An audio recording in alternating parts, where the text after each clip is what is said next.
You read the title right. The NFL is outright cheating the Dallas Cowboys. And I have proof. Well, somewhat proof. Just follow me, guys. If you guys watch the Cowboys at all, you see every week for the last 4 to 5 weeks, there have been blatant missed calls that the Cowboys haven't been able to overcome the previous 3 weeks. But there have been missed holding calls. Did you guys know that the Dallas Cowboys went 8.5 games without a holding penalty? Meaning the defensive line, our defensive line, were not granted holding penalties in 8.5 games. Do you know how freaking rare that is? 8.5 games. Guys, if you watch the Cowboy game, we're going to get at least 2 holding calls on our offensive line alone per game. So for our defensive line to go 8.5 games without receiving a holding penalty is utter bullcrap. The last 3 games before this Redskin game, our sacks definitely went down. So for me, I'm just going to let you know right now, I'm naturally a conspiracy theorist. And most people look at me and say, oh man, you full of crap. And I understand it. Because most things I say be outlandish. And most of the time, just to be real, I'm very wrong. But there are other times that I say something outlandish. I say things, you can't, these two things, one of these things is not like the other. Something just don't match up. Something just not feeling right about the situation. And that's what this case was. Guys, if you guys don't know, Jerry Jones and Roger Goodell have been going at each other's throat the last several months, and if you want to say this entire season. I mean, behind the Ezekiel Elliott case, behind Roger Goodell's new contract with the NFL. I mean, there's so many different circumstances that these guys are going at each other's throat about. And whether you like it or not, Roger Goodell is a human, and he has emotions, and outright, I say he has negative, evil intentions at times. Because he's all about himself, if you ask me. So my theory is, guys, my conspiracy is that the NFL is conspiring against the Cowboys intentionally as a reprimandment for a couple things. First off, for them not accepting Ezekiel Elliott's suspension outright, for them dragging it on this long, and for blatantly calling out the NFL for lying and for wrongfully suspending this guy. Number 2, for Jerry Jones going after Roger Goodell publicly. Rather it's questioning if he should get the new contract. Rather it's questioning should he continue to be the commissioner. Calling him a liar for this Ezekiel Elliott case. I mean, everything he's done, which is rightfully so. Think about this, guys. Would you, on your job, if there's been so many marks by your name from your supervisors, from the people that are above you, people are in control of hiring and firing you, that's paying you your paycheck, if the people that are in charge of you, if they have so many questions about you, should you get a raise? Should you get more money?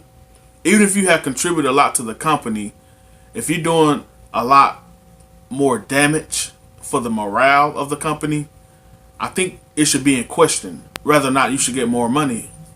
So I think that's essentially what Jerry Jones is doing, and I totally agree with that. So those are the keynote reasons I believe the NFL is conspiring against the Dallas Cowboys. Now, who am I? I'm just a Cowboys fan from the age of 5, and I've just been going crazy about this team for my whole life. So I may be biased. But let me give you a perspective from somebody who we all would believe would hate the Cowboys. The guy who maybe killed our season in 2014. This will be the last time we probably thought we got cheated. In 2014 against the Green Bay Packers, you guys remember, the Dez catch. Dean Blandino, who was the former VP of officials with the NFL. He's no longer with the NFL for the last 2 years. He's actually works for Fox as a replay official, commentator or analyst, whatever you want to call it. But either way you go, he was a former employee of the NFL. So if anyone would know what's the integral details of what happens, especially regarding officiating, I think it's Dean Blandino. So there's a very awesome show in Dallas called the Ben and Skin Show. And it comes on 105.3 The Fan. It's probably one of my favorite shows, radio shows in the world. And I encourage you guys to look it up on 105.3thefan.com. They have a great podcast. If you're not in state, if you're in state or in Dallas, definitely check it out. It comes on from 3 to 7 Monday through Friday. Funny show, hilarious. On Thursday, right before the Cowboy game, they had Dean Blandino actually come on the show, and they asked him some very integral questions. They didn't lead him at all. He actually took over the conversation and began to lean towards my conspiracies a little bit. Check this out. Okay, so we are very curious about just a weird thing that's going on with the Cowboys. The Cowboys have now gone 8.5 games or 33 quarters without a holding call. I've heard. And they had 28 sacks in the first 9 games. They're getting after quarterbacks, and now no sacks in the last 2 games, no holding calls, and I think fans want to know that just seems too strange. It seems like you could call holding on every play. So, let's put you back at your old desk, and you're the vice president of officiating for the NFL. What do you make of 33 quarters and no holding calls? Is there? I don't know. When did Jerry start taking on Roger? Is there a correlation there with when that happened? It's definitely an anomaly. It'd be hard to say that that's normal. And, we've seen that with other teams. It's just, look, you got different officiating crews going in every week, and we would certainly study it and look at it. And I'm sure there are calls that were missed. I mean, obviously 33 quarters, that's a lot of quarters to go without a holding call. So I'm sure they're looking at it and they're saying, yeah, maybe there were 5 or 6 that were missed that should have been called. And you just go, you go to the officials and you just try to show them that. But it's definitely unusual to have a team not get those holding calls for that extended period of time. Okay, since it is so unusual, and obviously the conspiracy crowd is going nuts, and you made the little Jerry Roger reference there, kind of give us some insight into how the league office would interact with a specific NFL crew. And you understand why I'm asking this question. Like, if you want to be nefarious here, how would you guys interact with each individual NFL crew going into a specific game? Well, we would always interact with that crew and prepare them for the upcoming game and give them things to look for, tendencies, just like the teams. If the Cowboys are playing the Redskins tonight, they both scouted each other. They both know their tendencies. And so you give that to the officials. So for the officials working the game tonight, they will get basically a rundown with video to say, here are things to look for, here are what the Cowboys like to do in certain situations, here are what the Redskins like to do in certain situations. So you're not going to point out particular, you don't want them being biased going in to say, look, 32, you got to watch him, he holds all the time, because you don't want to prejudge any player, but you are going to prepare them for that. And look, if this was a situation, I would tell the referee, look, there's this ongoing thing. The Cowboys haven't gotten an offensive holding call, in 33 quarters. You might hear that from Coach tonight, just to prepare him.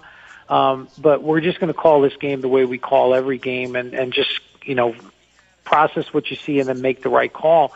But you may hear that because it is something that's just unusual. Yeah, and we're talking to Dean Blandino, current college football television referee, superstar, overall great dude, former vice president of officiating in the NFL. And in your old gig, how many layers above you was Goodell in terms of, did you have to turn in TPS reports to him, or how often did you talk to Goodell? So there's probably 1 or 2 layers between me and him. And he would come down. I'd probably talk to him, at least once a week. He'd come down on a Monday or Tuesday and go through if there was anything that interested him. He'd probably text or email during the games if he saw something, whatever game he was at or whatever game he was watching. But very rarely, the commissioner was never involved in anything to do with officiating in terms of preparation, preparing the crews, evaluating them. It was more so just hey, saw this play in the Eagle game, or we got to look at this situation. This was controversial. I got a call from an owner.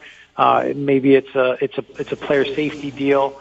So, but there was definitely communication throughout the week, but the commissioner never was involved in the preparation of a crew for an upcoming game. Okay, so Dean, let's go to fantasy world here. Me, you, Ben, Tattoo, Mr. Rourke.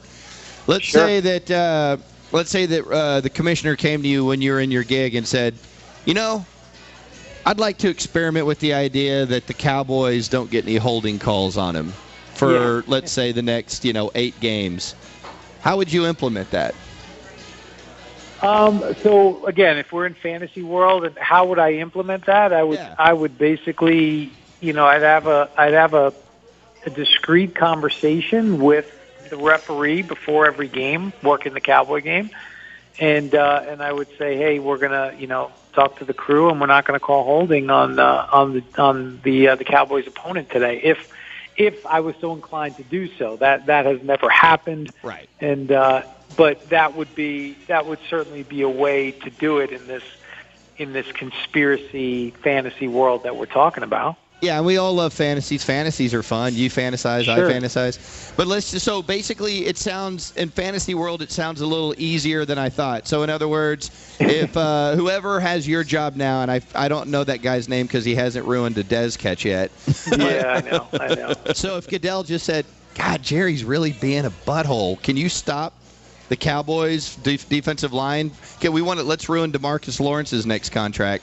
It really, there's minimal layers between getting to, I would assume, the line judge, or it would be the head referee, basically, that you would talk to. And again, but again, you'd have to, that you're assuming that I don't have any scruples, and that I would allow that to happen, right. And then the actual official would, and at some point along the way, I think somebody, maybe my scruples aren't strong enough, but at some point along the way, I would hope somebody would step up and say something. But look, it's certainly not impossible for whenever you're dealing with these types of things, for people to have a bias or things like that. But look, the officials are evaluated, and their jobs are on the line, and it's, for the most part, look, the mistakes that are made are just mistakes of judgment, and there's nothing nefarious there. But again, in fantasy world, it's certainly possible. We're talking to Dean Blandino, the former vice president of officiating in the NFL.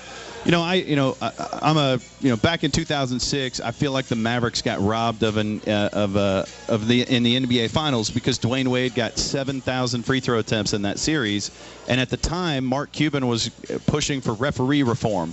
And there he was on the front row screaming at these guys, trying to get them fired, trying to change the way they did their job. And I thought, okay, this is human nature. They're making my Mavericks pay for that. And some people agree with that. Some people disagree. A lot of people just laugh at that concept because it's a fantasy. But just in general, to me, when I heard the 33 quarters, are you kidding me? And all of a sudden they can't get any sacks, and it just my conspiracy radar went off. But I'm not saying there is one, but it was bizarre. But that said, as now you're not working in the NFL, when you saw this stuff going on between Commissioner Goodell and Mr. Jones, what are you thinking as you're watching all this go down, and Jerry getting involved and stopping the contract from getting renewed, and then the Zeke stuff? What are you thinking as all that's going down? Yeah, it's pretty wild. I mean, I wasn't around back then, but I've heard stories, about Al Davis and Commissioner Tagliabue or Commissioner Rozelle, and so I don't think that this is, there have been these types of things with an owner or a group of owners that have had issue with the league office or the commissioner. And it's pretty crazy because, Mr. Jones he's such an influential person. And I think he's in the Hall of Fame. He's done such an unbelievable job in this league and for this game, and to have him and the league office and the commissioner be at odds, it's not a good thing. I just feel like there's there seems to be a lot of controversy around the league right now, and hopefully that passes, and it's just one of those cycles that we go through. Dean, I just want to be honest with you. I mean, I'm a petty guy. So in other words, if someone was trying to take my job that I loved that paid me handsomely, I wouldn't be opposed to accidentally nudging them down the stairs or something. So, in your opinion, does Roger Goodell have those same characteristics? I don't know if he'd nudge him down the stairs. Look, he's a successful guy. He's done very well for the league, and you have to be driven. You have to be have an ego to be that successful. And sometimes you have to make tough decisions, and I wouldn't say, run roughshod over people, but you have to make difficult decisions, and sometimes people get lost along the way. So he's going to do what he thinks is best for the game and the Shield, and if that means that a couple of people get lost along the way, then... Now, guys, come on now. You got to give me a little credence to what I'm saying. It's no coincidence, guys. This was right before the Cowboys played the Redskins. Remind you guys, it was 8.5 games before there was no offensive holding called on behalf of the Cowboys. But this game against the Redskins, what did we see? Holding on the offense. That penalty decline. I think it was third down or something like that, guys. And the Cowboys got an incomplete pass, so we were getting the ball back anyway. But we got the holding. And that's what I'm saying, guys. It's no coincidence. The NFL and Roger Goodell is a snake. This guy is ridiculous. Now tell me this, guys. For anybody who's saying that this is above his mindset, nobody would stoop this low to be illegal. Nobody stoop this low to literally cheat one team. But if a man would suspend one of his superstar players after being proven innocent by the law, no evidence against him, he's hired so many people to personally investigate this case and cases like this, and everyone who he's hired has stated there's no evidence against him, we cannot suspend him, and this guy still got suspended. What makes you think that he wouldn't go attack somebody or attack a team that their owner is trying to mess with his money? What makes you think that in your right mind? Help me understand. You heard Blandino say it himself. Roger Goodell would do anything to protect the Shield. And what's the Shield? It's him. He's hired on by the owners. But for him now, he's become the NFL. Jerry Jones. Y'all know I'm biased for Jerry Jones. I love the guy. And the reason I love him so much, because he's always focused on business. He has been asked about any conspiracies or anything like that, and he won't speak against it. He won't say it is. Why? Because he know if he put a conspiracy out there about his league, the league is essentially over. You saw what happened to the referee that cheated in the NBA. They were so quick to throw him under the bus as the only person who's affiliated with cheating at all. But you heard what he said. I'm not the only one. And we all know the NBA is rigged. Just look at the NBA draft. It's too much money involved, guys. Anything that has this much money involved, best believe there's somebody who's a puppeteer and there's somebody who's the puppets. Somebody pulling the strings around there. And somebody is making things happen. If you don't think referees really have that big of an impact on the games, just look at how many times the Cowboys are in a scoring position or on their way to score. Here comes a flag. Think about the game, guys, against, I think it's the Rams or Green Bay. I think it was Green Bay. My memory goes away sometimes. I think it was Green Bay, where the Cowboys are about to tie the game on a Dak Prescott 2-point conversion, quarterback sneak. What happened? A phantom holding call on Travis Frederick. Did you guys see a holding? Travis Frederick never complains, never gets upset, never gets out of himself. But even he had to go against the referees on that one. It's not a coincidence, guys. All I'm saying is, if the Cowboys were going to win this year, they got to overcome everything. including the referees and including Roger Goodell. Guys, thanks so much for joining me today. Thank you so much for watching this video. If you don't know already, my name is Mel on Mars, and Mars stands for music, athletics, relationship, and spirituality. Every Sunday, I release a spirituality video. Every Tuesday, I release an athletics video. Every Wednesday, I release a relationship video. And then we top it off on Thursday with a music video. Guys, this is a thing that's growing and growing every day. And I want you to be part of the universe. If you haven't already, when you see my beautiful, stubby, chubby face pop up right here, I want you to subscribe. I want you to hit that button and subscribe to my channel. It's going to be some great things going on that you don't want to miss out on. Also, if you look in this corner, you will see a video I got with YouTube, and I told them, hey, I want to spy on all these people. Tell me what they like to watch. This video will be best for you. Check it out. You don't want to miss it, guys. Be sure to turn on the notification so every time a video pops up, you will see it first. You'll be able to give me your instant reaction. Guys, again, let's be part of the universe. Let's be part of Mel on Mars. Let's grow. Peace.